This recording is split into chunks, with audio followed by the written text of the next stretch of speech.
Right. So now we're going to actually talk about finding the information for the car you want.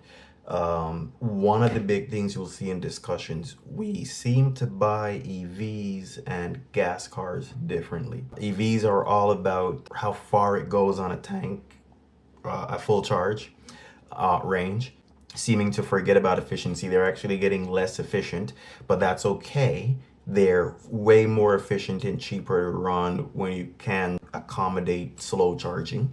DC fast charging is really just to get to your next slow charger. It's not a way to own and run and operate an EV on the regular. So buying gas cars versus buying the EV cars, it's range versus efficiency. I tend to think about both of these types of transportation in terms of efficiency.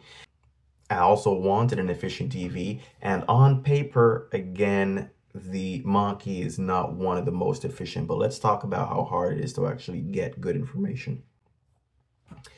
Jumping on to this 2026 Subaru Solterra, maybe we give them a little bit of leeway because it's not on sale yet. However, you have lots of information about the horsepower. They even show you on their spec sheet in kilowatts the front motor and rear motor speed output. They should have used horsepower. Yeah, either way. They even give you the traction battery voltage, maximum and minimums. For a nerd like me, that's great information. I can take that, disseminate that into understanding the high and low range of the battery. However, it's not a normal way for a layperson to think about this. One of the things that I hate when people ask me about an EV, and my first thing I say is it's complicated. That's not how I should start when I actually think of it in simpler terms. Back to that spec sheet for the 2026 EV, all they do is they tell the size of the battery, 77 kilowatt hours, and they say it goes about 450 kilometers. It's just hokum. Those are numbers up in the air. I forget what the Hyundai has. Let's see if the Hyundai is any better for disseminating information. Yes. When we look at the Hyundai, at least they give you the information up front. So you have your motor output in kilowatts as well as horsepower. You've got your battery type and your battery size spec. And then you also have their efficiencies. And the best thing about efficiencies is from the efficiency, looking at its city versus its highway efficiency is where you actually get to begin to understand the real world range as it will fit to your driving style and your use case scenario. So if you're doing mostly city or mostly highway driving, you are going to then take that efficiency and that battery size and take a rough calculation of your range and a factor of safety, call about 85%, to get what your city range is versus your highway range. This combined way of thinking you're going to jump in the car and go this far because the combined rating is so many kilometers or miles. That's really not the way it works. You're going to go further or shorter based on the efficiencies on the highway or the efficiencies in the city. This is one of the things that makes it a little bit harder for EVs to be understood. For a really long time with our gas vehicles, where they got to run on a steady state on the highway, they were more efficient. And whenever they had to bleed off energy and lose it all to heat and engine braking or brake pads, they were very inefficient on the city. Now that EVs are recapturing energy from regenerative braking, and where EVs are not able to regenerate when you're going steady state, constant speed, discharging energy out on highway driving. That's why they flip flop, and that's why it's harder for people to understand that gas cars go further on the highway, and they have shorter range in the city versus EVs have that head over heels. EVs have much better range in the city due to regenerative braking primarily, versus their diminished and lower ranges on the city. So understand the efficiency and the battery size for the vehicle you're going to get and how you're going to be using that vehicle. Now, finally, we get back to the window sticker. Ford is really, really nice to us by just giving us the information on the window sticker. And they are trying to do their best to convert to a usable unit by using liters per 100 kilometers, liters equivalent, LE per 100 kilometers. I am much more partisan to using the kilowatt hours per 100 kilometers, the actual unit for electric use. But I do get what they're using by the 2.4 to 2.5 combined efficiency.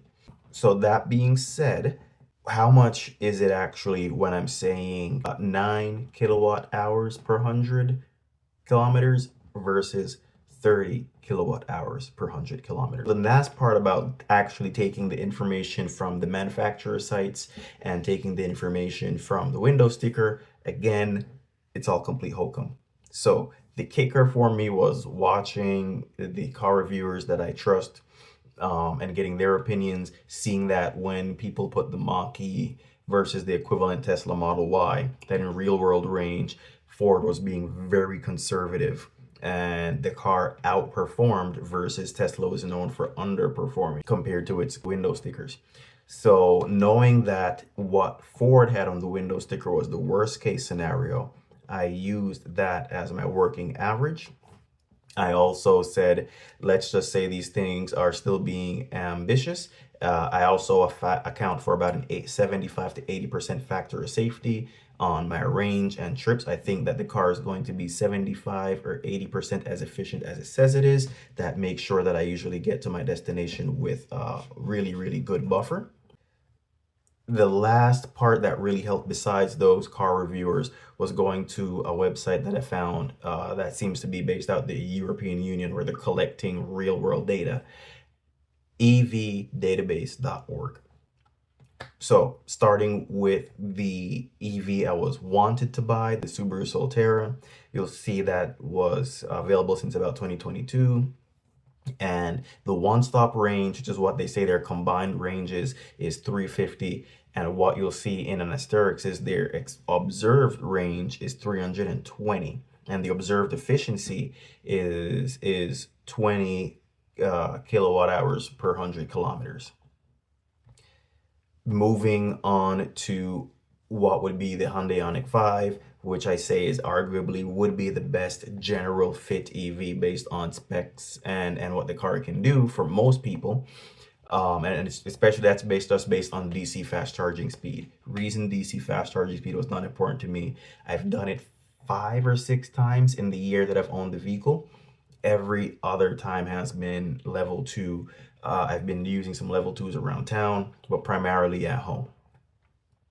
And that being said, let's look at the base range with the small battery in the Hyundai Ioniq 5 rear-wheel drive. The one-stop range there is 423, which is what they have on their sticker, but the observed range, which you'll see, is 345.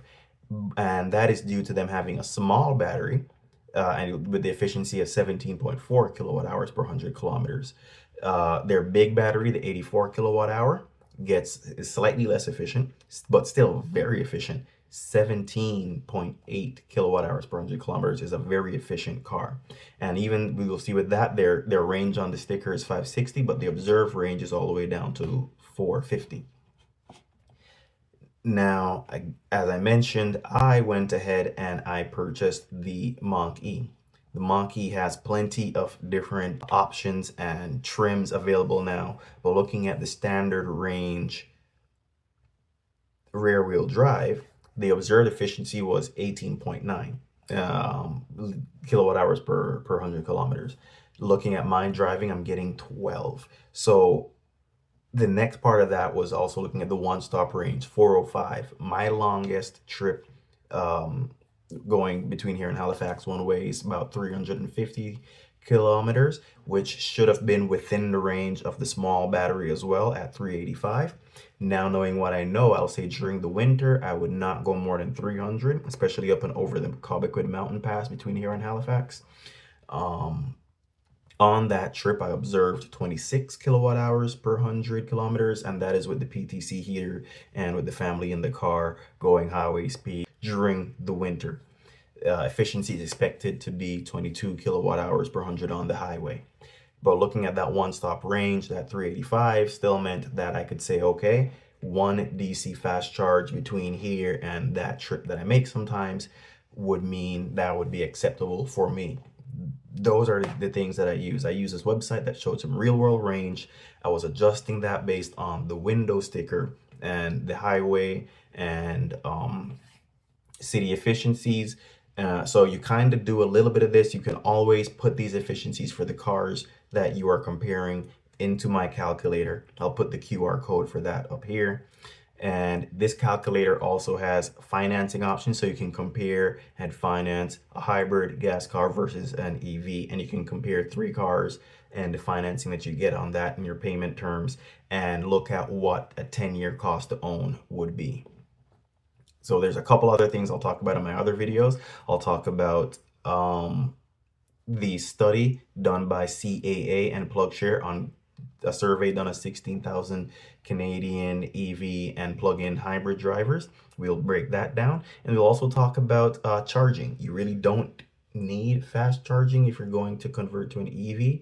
There's certain things you should do. I still don't necessarily need level 2. I got level 2 charging at home for that safety blanket during the winter, which means really and truly the car charges 3 times, like once every 3 days if I'm stretching it between 20 and 80 in the winter. And so far last summer I got 10 days between charges. And again, days between charges is not a good way to think about how you do this. It depends how far you drive. I'm driving 40 to 60 kilometers a day. And in that being said, I'm still getting some really, really wicked spans. And that is considering that energy on board on most EVs is about half the energy of what you are used to in your gas tanks. The reason that gas cars go really far is that gasoline is really, really efficient. You do only get 30 to 40% of that energy back out of the tank. So out of a 60-liter tank that has 500 or 444 kilowatt hours of energy, something of the sort, versus a battery that has 100 kilowatt hours of energy, 100 to 400, that is a big difference. But the EVs are much more efficient, and they use more of that 100 kilowatt hours efficiently, especially with regen braking, to travel the same distance, especially if you will be doing primarily city driving. But these new crop of EVs can easily do 100, 150 kilometer round trip daily commutes if anybody's actually driving that much every day, which is a few hours a day. If you're driving that much every day, you can still do that summer or winter in these new crop of EVs with near 70 kilowatt hours of battery energy on board, efficiency around 20 kilowatt hours per 100 kilometers, and with things like battery thermal management, especially. The batteries we're probably really close to solid state batteries. Everybody is switching over to the North American charging standard.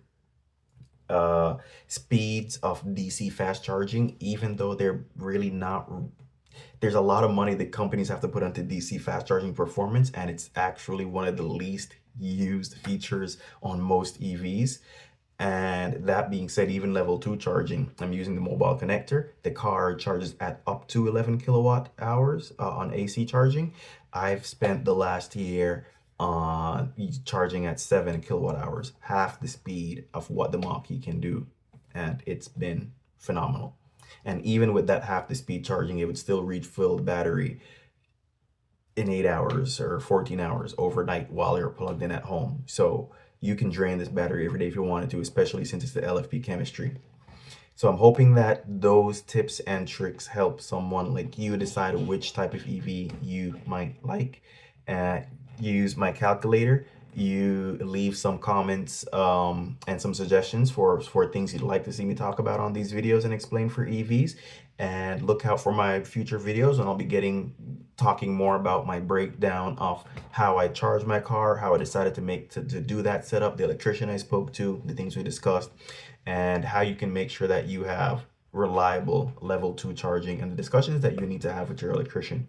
I've been hearing that a lot of people get turned off, electricians get turned off when they hear EV charger, but it's nothing more than a regular 240 plug that is either on a 40 amp or a 50 amp circuit for the most part. We'll get it. That's when you want to use a plug-in charger. You can get slightly higher speeds with a hardwired level 2 setup. But again, that's if you really need that 11 kilowatt hours performance. You'd be surprised how much charging you can get done with 7 kilowatt hours, which is 7 times faster than going into a 110 plug, which will max out on any EV at about 1 kilowatt hour. That's what a 110 plug can deliver, 1 kilowatt hour, 1 kilowatt. Versus your level 2, you're talking about 5, 6, 7 up to 11, actually up to 12, 24. Teslas can AC charge at 24 kilowatt hours, but that would mean 80 amp circuits, circuit breakers potentially and such, and that's a much more expensive install, which you just don't need. You don't need to overbuild on your level 2 install when you do it at home. So this is A-Dolla-Cents. I did the conversation between gas and EVs, and I hope you learned something today. Like, comment, subscribe, and until next time, let's stay connected.